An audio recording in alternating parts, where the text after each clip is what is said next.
Welcome to big bang. This is Satish. ఇటు Jagan bus యాత్ర, అటు చంద్రబాబు ప్రజాగలం. ఏపీలో మొదటి రోజే నేతల ప్రచారం హోరెత్తింది. ఎవరి ప్రసంగాలు ఎలా ఉన్నాయి? మరోవైపు పోటీ చేసే అభ్యర్థుల జాబితాను ఏపీ బీజేపీ ప్రకటించింది. టీడీపీ ప్రకటించిన స్థానంలో బీజేపీ అభ్యర్థులను ప్రకటించడం కొంత చర్చకు దారితీస్తోంది. ఓవరాల్గా ఎవరి వ్యూహం ఏంటి? దీనికి సంబంధించి విశ్లేషణ అందించడానికి మనతో పాటు లైవ్లో జాయిన్ అవుతున్నారు ప్రముఖ విశ్లేషకులు తెలకపల్లి రవి గారు. తెలకపల్లి రవి గారు, నమస్తే సార్. నమస్తే సతీష్. తెలకపల్లి రవి గారు, మొన్నటి వరకు జరిగిన ప్రచారం వ్యూహాలు ఒక ఎత్తు, నిన్నటి నుంచి ప్రారంభమైన వ్యూహాలు ప్రచారం మరో ఎత్తు. నిన్న ముఖ్యమంత్రి మేమంతా సిద్ధమంటూ బస్ యాత్రకు సిద్ధమవటం, ఆ పక్క జిల్లాలోనే మాజీ ముఖ్యమంత్రి చంద్రబాబు నాయుడు ప్రజాగలం పేరుతో 3 బహిరంగ సభలు నిర్వహించడం, భారీగా వ్యాఖ్యలు చేయటం, ఇవన్నీ మనం చూసాం. అయితే గతం స్పీచ్లతో పోల్చుకుంటే జగన్మోహన్ రెడ్డి ఇప్పటివరకు స్పందించిన బాబాయ్ హత్య కేసు వ్యవహారం కానీ, అలాగే ఈ డ్రగ్స్ వ్యవహారం కానీ, ఇలా చాలా అంశాలపై ఆయన స్పందించిన పరిస్థితి కూడా మనం చూసాం. ఓవరాల్గా నిన్నటి పరిణామాలు చూస్తున్నప్పుడు జగన్మోహన్ రెడ్డి స్పీచ్లో కొన్ని కీలకంగా కొన్ని వ్యాఖ్యలు చేశారు. ఆ వ్యాఖ్యలు అంటే ఒక్కొక్కటి విని దాని మీద మన విశ్లేషణ కొనసాగిద్దాం. వివేక హత్య కేసుకు సంబంధించి జగన్మోహన్ రెడ్డి మొదటిసారిగా మాట్లాడారు. ఆయన ఏమన్నారో ఒకసారి చూద్దాం. వివేకం చిన్నారను ఎవరు చంపారో, ఎవరు చంపించారో ఆయనకు, ఆ దేవుడికి, ఈ జిల్లా ప్రజలందరికీ కూడా తెలుసు. కానీ బురద జల్లేందుకు ఇద్దరు చెల్లెమ్మలను ఎవరు పంపించారో, వారు వెనకాల ఎవరు ఉన్నారో మాత్రం మీ అందరికీ కూడా రోజు కనిపిస్తూనే ఉంది. రైట్ రవి గారు, మనం చూసాం అంటే ఇప్పటివరకు వివేక హత్య కేసుకు సంబంధించి ముఖ్యమంత్రి నోరు మెదపరు అంటూ చాలా సందర్భాల్లో ప్రతిపక్షాలు ఆరోపణలు చేస్తూ రావటం, మధ్యలో వైఎస్ఆర్ కాంగ్రెస్ పార్టీ నేతలే మాట్లాడుతుండడం, 1-2 సభల్లో ఇండైరెక్ట్గా షర్మిల రాక కానీ మిగతా వ్యవహారాలపై జగన్మోహన్ రెడ్డి పైపైన మాట్లాడారు. నిన్న చాలా స్ట్రైట్గా ఈ విషయంపై మాట్లాడడాన్ని ఏ విధంగా చూడాలి? నాకు అనివార్యంగా జరిగే విషయం సతీష్. ఇందులో రకరకాల ఆరోపణలు అటు ఇటు ఉన్నాయి. స్థూలంగా రెండే, ఆయనే చంపించాడు లేకపోతే వేరే వాళ్ళు చంపించి ఆయన మీదకి నెడుతున్నారు. ఈ రెండు అప్పుడు అవతలి వాళ్ళు అది అంటున్నారు, ఇవతలి వాళ్ళు ఇది అంటున్నారు. మీకు బాగా గుర్తుంటే కనుక వివేకానంద రెడ్డి హత్య జరిగిన రోజు కూడా నేను దీని మీద ముందుగా వ్యక్తం చేసిన వాళ్ళలో నేను ఒక వీడియో చేశాను. 10 టీవీ కూడా ఆ రోజుల్లో చాలా బాగా చెప్పింది. ఇప్పుడు ఇలాంటి ఒక ఘటన జరిగినప్పుడు పూర్తిగా దర్యాప్తు జరపాలి, కోర్టులో తేలాలి అన్నది ఎవరైనా కోరుకుంటారు. కానీ ఇంకా బయట రాజకీయంగా ఎవరేమంటారు అనేది అంత దానికి ఏమి ఉండదు. ఇప్పుడు ఈ మాటలు అప్పుడు కూడా జగన్ చెప్పాడు, అప్పుడు కూడా తెలుగుదేశం పార్టీ వాళ్ళు అదే చెప్పారు. పవన్ కళ్యాణ్ కూడా పులివెందులకు కూడా వెళ్ళి మాట్లాడారు.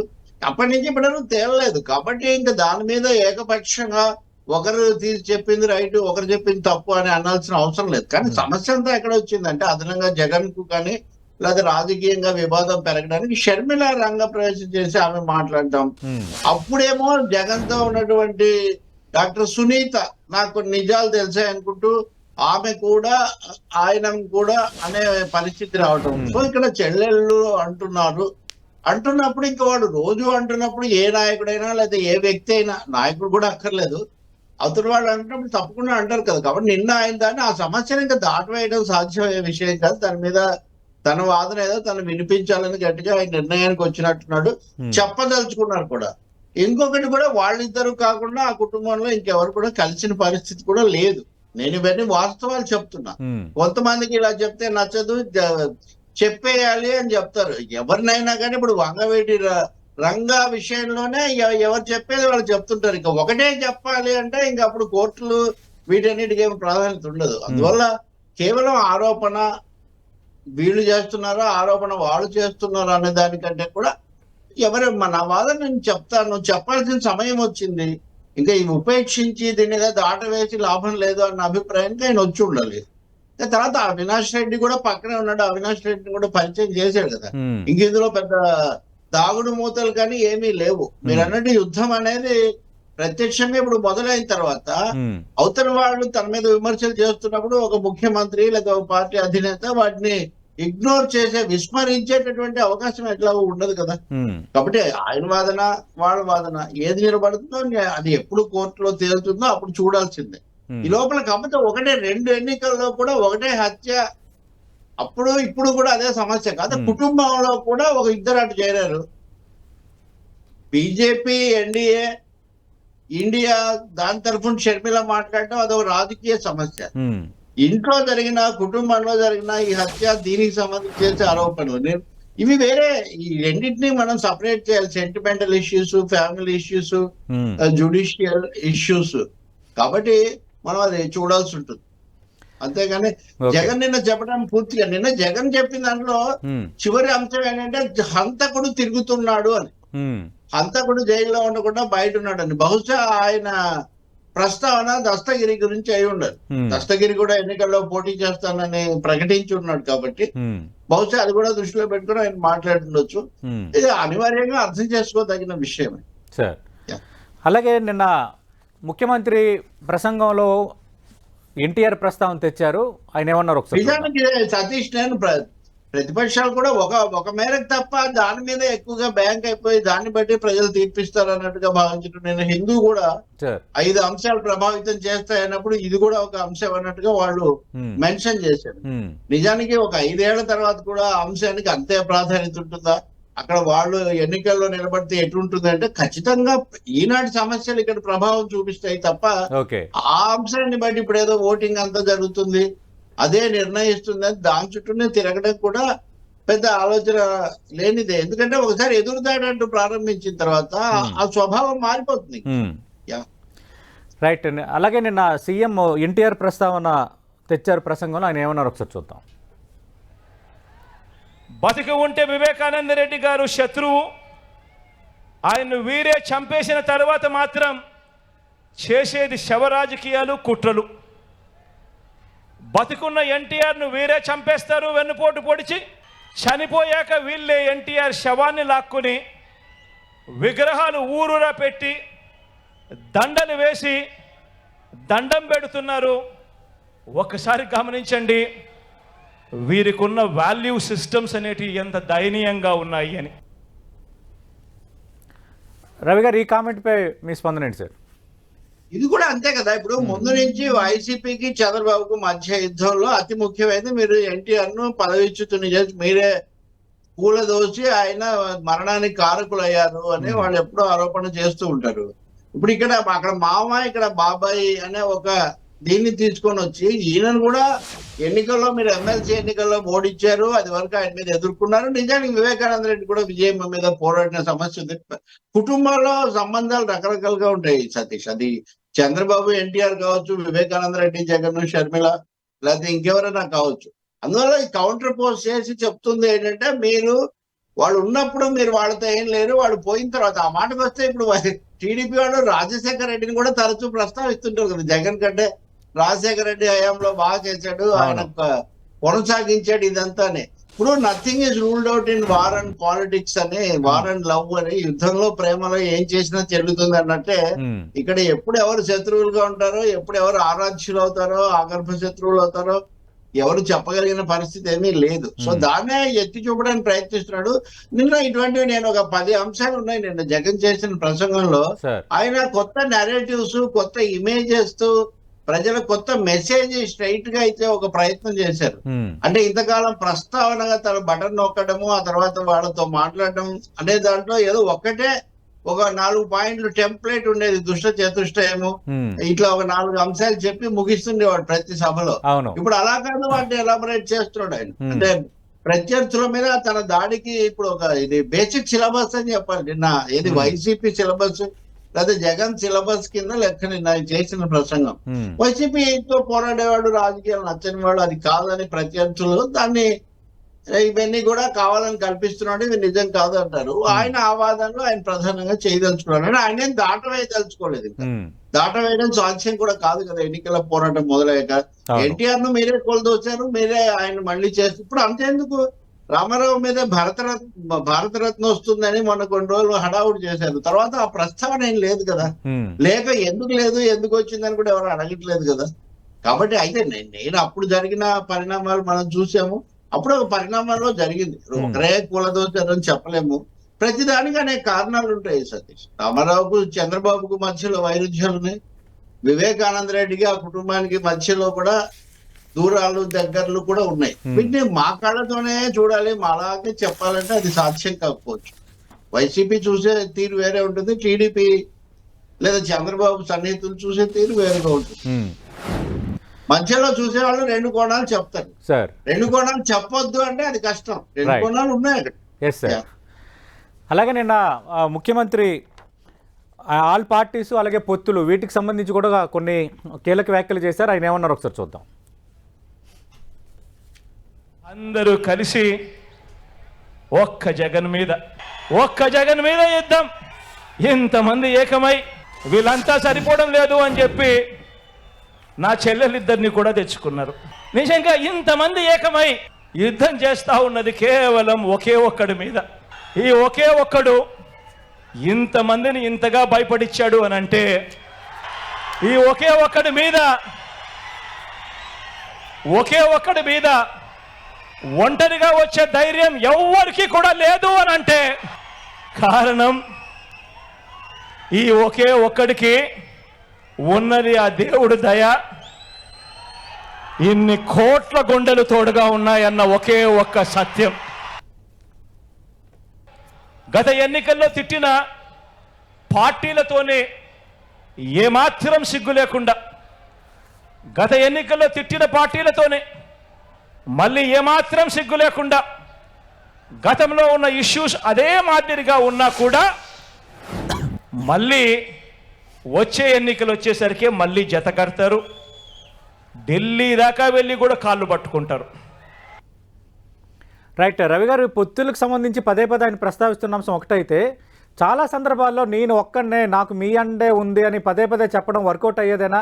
నిన్న కూడా ముఖ్యమంత్రి మీరు అన్నట్టుగా దాని కొంచెం ఎలాబొరేట్గా చెప్పే ప్రయత్నం చేశారు. ఇంతమంది కలిశారు, చెల్లెళ్ళు కూడా తోడయ్యారు, ఇంతమంది ఒకరిని టార్గెట్ చేస్తున్నారంటే అంటే ఈ ఒక్కరిని చూసి వాళ్ళు ఏ స్థాయిలో భయపడుతున్నారన్న ఆ తరహా డైలాగులు కూడా ఆయన నిన్న పేల్చారు. ఇప్పుడు ఒకే ఒక్కడనే అర్జున్ సినిమా డబ్బింగ్ సినిమా ఇప్పుడు ఒకరోజు ముఖ్యమంత్రిగా ఉన్న ఒకే ఒక్కడు విడుదలైనప్పటి నుంచి కూడా అది పాపులర్ అయిపోయింది. తర్వాత మళ్ళీ మహేష్ బాబు ఒక్కడు తీశాడు, ఒక్కడు అని రకరకాల రూపాలతో ఒక్కడు చుట్టూ చాలా టైటిల్స్ వచ్చాయి. ఇప్పుడు దాన్ని వైసీపీ టైటిల్ గా మారుస్తున్నాడు. తన ఎన్నికల నేరేటివ్ కు తనకు అది టైటిల్. ఒకే ఒక్కడు ఎవరంటే ఆంధ్రప్రదేశ్ రాజకీయ రంగంలో జగన్ అనేది ఆ విధంగా ఆయన ఎస్టాబ్లిష్ చేయదలుచుకున్నారు. నిజం చెప్పాలంటే బీజేపీ అంటే ఎన్డీఏ కూటమిలో ఉన్న పార్టీలు తప్ప మిగిలిన వాళ్ళు ఎవరు ఏం మారలేదు సతీష్. ప్రధాన పార్టీలు అవే అన్నది వేరే విషయం. తెలుగుదేశం, వైసీపీ ప్రధాన పార్టీలు, బీజేపీ కేంద్రంలో పాలక పార్టీ. ఇంకా మిగిలిన వాటికి అన్ని సీట్లు ఓట్లు ఆంధ్రప్రదేశ్ లో గతంలో లేవు, ఇప్పుడు ఎన్ని ఉంటాయో మనం చూడాల్సి ఉంటుంది. ఆ పార్టీలు ఇప్పుడు కూడా వ్యతిరేకిస్తున్నాయి సతీష్. ఇక్కడ మారింది ఎవరు? బీజేపీ మారింది, టీడీపీ మారింది, జనసేన మారింది. ఆ మారిన వాళ్ళలో బీజేపీ మళ్ళీ జగన్ తో కొంచెం సన్నిహితంగానే ఉంది. ఆ విషయాలు కూడా లోపల బయట వాళ్ళకు కూడా సాన్నిహిత్యం ఉంది. కాబట్టి ఇక్కడ జగన్ చెప్తుంది ఏంటంటే అందరూ కలిశారంటే ఇప్పుడు ఇండియా కూటమి ఉంది, కమ్యూనిస్టులు, కాంగ్రెస్, ఇంకా ఇతరులు సంఘాలు, వీళ్ళు ఇద్దరిని వ్యతిరేకిస్తున్నారు. ఒక్కనే మొదట నిజానికి ఎన్డీఏ రావటము, బీజేపీ రావటం ఎక్కువ ప్రమాదం, మతతత్వం రాకూడదు అని కాంగ్రెస్ వామపక్షాలు ముందు ప్రధానంగా చెప్తాయి. ఇప్పుడు షర్మిల ఉంది కాబట్టి జగన్ పాయింట్ ఎక్కువగా హైలైట్ చేస్తుండొచ్చు ఒక సెక్షన్ ఆఫ్ మీడియా, కానీ రాజకీయంగా మటుకు వాళ్ళు ఇద్దరిని కూడా సమానంగా ముందు ఎన్డీఏ కూటమిని ఓడించండి, ఆ తర్వాత నిరంకుశ వైసీపీని ఓడించండి, ఈ పద్ధతిలో వాళ్ళు స్లోగన్స్ ఇస్తున్నారు. అందువల్ల అందరూ కలిసారు, కలవలేదు, జగన్ కలుపుతున్నాడు అంతే. ఇంకా మూడో విషయం ఏంటంటే నేను ఒక్కనే ఉన్నాను, వీళ్ళందరూ ఉన్నారు. ఇంతకుముందు ఆయన ఒకటే అనేవాడు.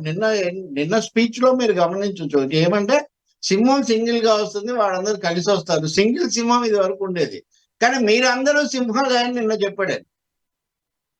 అందరిని ఐడెంటిఫై చేసుకోవడం కోసం మీరందరూ సింహాల్లాగా ఉంటారు, మీరే నా స్టార్ క్యాంపెయినర్లు అని తనను ఒకే ఒక్కడిగా అంటే నా మీద దాడి చేస్తున్నారని విక్టిమ్హుడ్ తనకు ఆపాదించుకోవడం ద్వారా ఇది ఒక విధంగా కేసీఆర్ ని కూడా గుర్తు చేస్తుంది. ఒక్క కేసీఆర్ ను దెబ్బతీయడానికి ఇంతమంది అని మాటికి అంటుంటాడు కేసీఆర్. జగన్ ముందు నుంచి అంటాడు ఆయన ఎవరితో పొత్తు పెట్టుకోలేదు కాబట్టి. అందువల్ల పొత్తులు పెట్టుకున్నారా, ఎత్తులేసారా, తొత్తులయ్యారా, ఇవన్నీ ఆయా పార్టీలు అనుసరించేటటువంటి పద్ధతులకు సంబంధించిన అంశాలు మాత్రమే. జగన్ తను ఒంటరిని కాదు, వీళ్ళందరూ నాతో ఉన్నారు, నా మీద వాళ్ళందరూ దాడి చేస్తున్నారు కాబట్టి నాతో ప్రజలు ఉన్నారు అని ఒక మెసేజ్ ఇస్తున్నాడు. ఇంకా బహుశా మీరు ఇతర ముక్కలు కూడా వేస్తారేమో, ఆ భాగాన్ని ఇంకా ఆయన ఎక్కువ చేసి చెప్పాను నిన్న. అవును సార్. అంటే ప్రజలు నాతో ఉన్నారు, ప్రజలే నా తరఫున పోరాడతారు అనే ఒక మెసేజ్ నిన్న ఆయన మెయిన్ గా పెట్టుకున్నాడు. దానికి ఒకే ఒక్కడు టైటిల్ ఎంచుకున్నాడు సార్. సార్ అలాగే మనం చూస్తే ఈ డ్రగ్స్ వ్యవహారం అనేది గత వారం 10 రోజులుగా చర్చలో ఉంది. ఈ డ్రగ్స్ కి సంబంధించి ఆరోపణలు వైసీపీ నేతలు ఉన్నారని, లేదు వైఎస్ఆర్ కాంగ్రెస్ పార్టీ నేతలేమో అటు పురంధరేశ్వరి చంద్రబాబు నాయుడు బంధువులు ఉన్నారని, ఈ రకంగా ఒక హాట్ టాపిక్ అయిపోయింది. దానిపైన కూడా ముఖ్యమంత్రి ఫస్ట్ టైం నిన్న నోరు విప్పారు. ఆయన ఏమన్నారు ఒకసారి విందాం సార్. చంద్రబాబు వదిన గారి చుట్టం తన కంపెనీకి డ్రై ఈస్ట్ పేరుతో డ్రగ్స్ అంటే మాదక ద్రవ్యాలను దిగుమతి చేస్తూ ఉంటే ఈ మధ్యకాలంలోనే సిబిఐ వాళ్ళు రేడ్ చేశారు.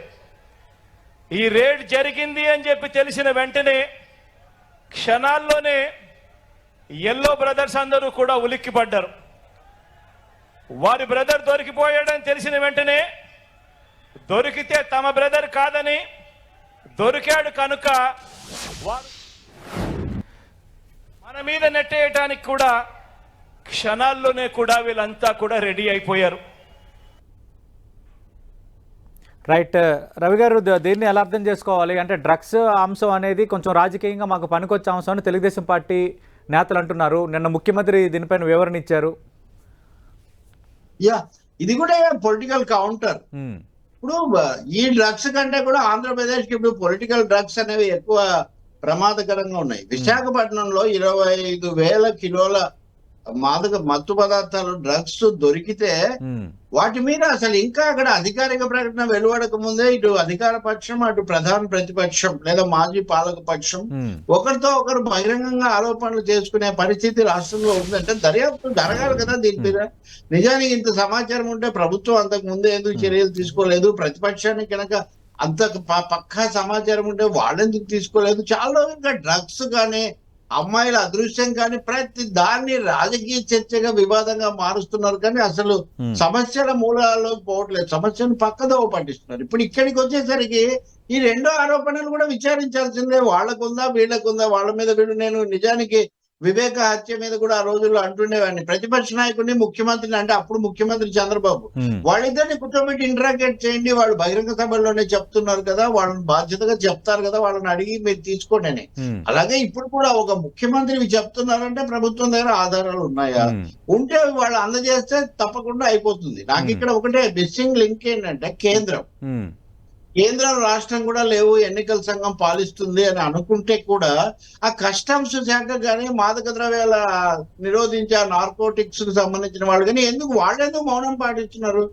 వాళ్ళెందుకు ఇద్దరిని కూడా కొట్టుకోమంటున్నారు? మీరు ఏ సమస్యను తీసుకోండి, కేంద్రం అక్కడ మౌనం పాటిస్తుంది, వీళ్ళ మధ్య ఏమో చేస్తూ ఉంటారు. అది విశాఖలోనే జరిగిన విమానాశ్రయంలో జరిగిన ఘటన చూసిన. అందువల్ల నిన్న జగన్ వైసీపీ వెర్షన్ లేకపోతే వాళ్ళ వాదన, వాళ్ళ ఆరోపణలు ఆయన చెప్తున్నాడు, అవతల వాళ్ళు చెప్తున్నారు.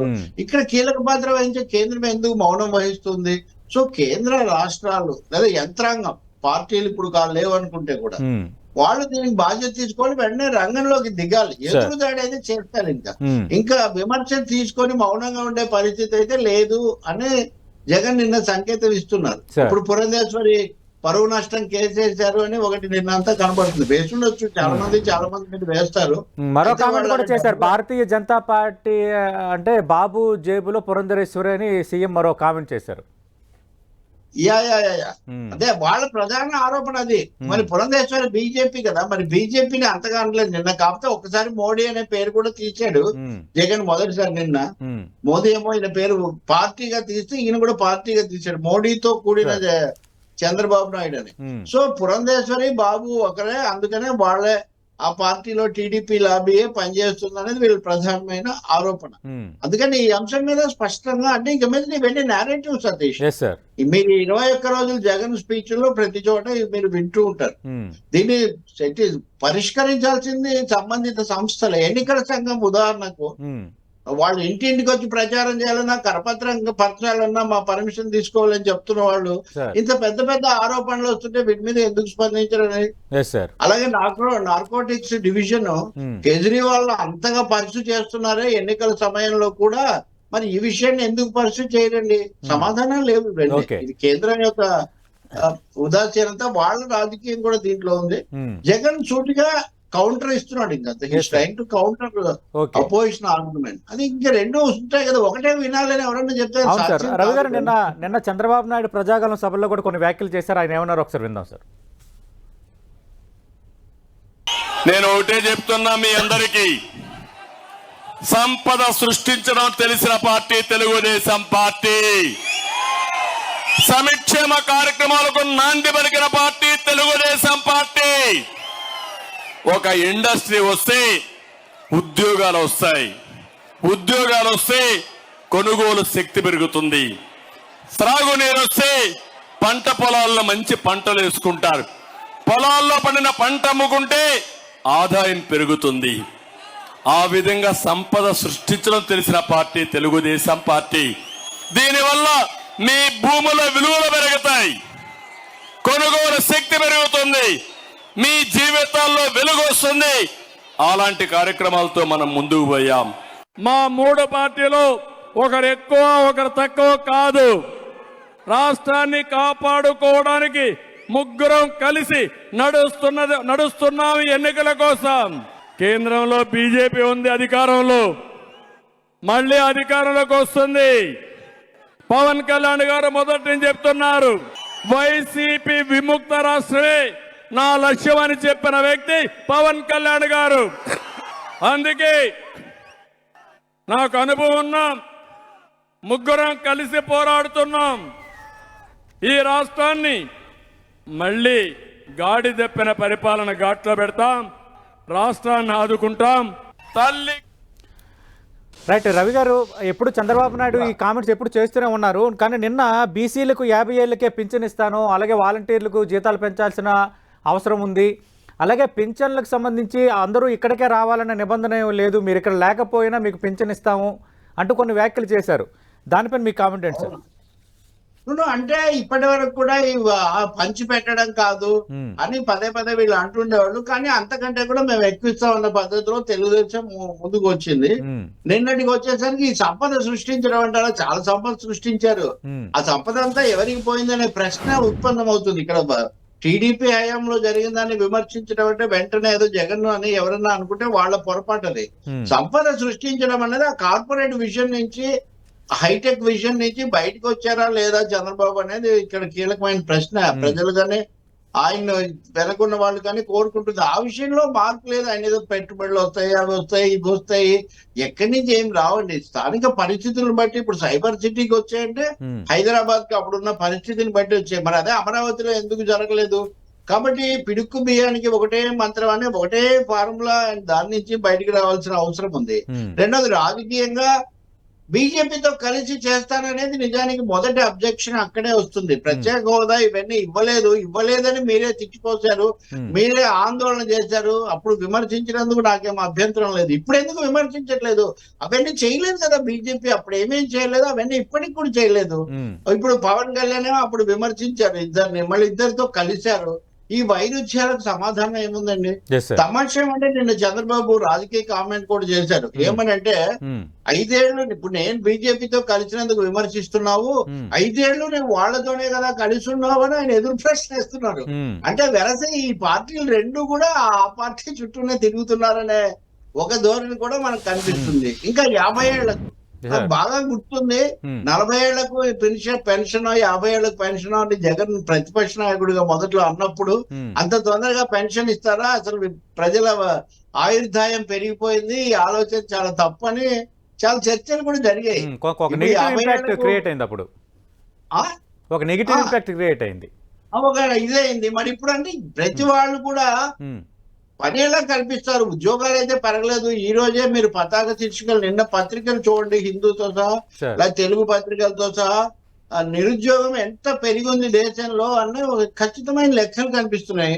సంపద సృష్టించారు మోడీ గారు కూడా. కాకపోతే ఆ సంపద అంతా అదానికో అంబానీకో ఇప్పుడు మళ్ళీ రిలయన్స్ అనిల్ అంబానీ కూడా పైకి వస్తున్నారు, వాళ్ళకి పోయింది.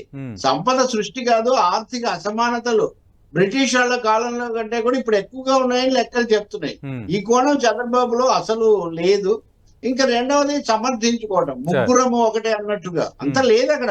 ముగ్గురి పొత్తులు, వాటిలో జరుగుతున్నటువంటి వైరుధ్యాలు బాహాటంగా కనిపిస్తున్నాయి. ముందు వాటిని సర్దుబాటు చేసుకోవాల్సిన అవసరం ఒకటి ఉంది.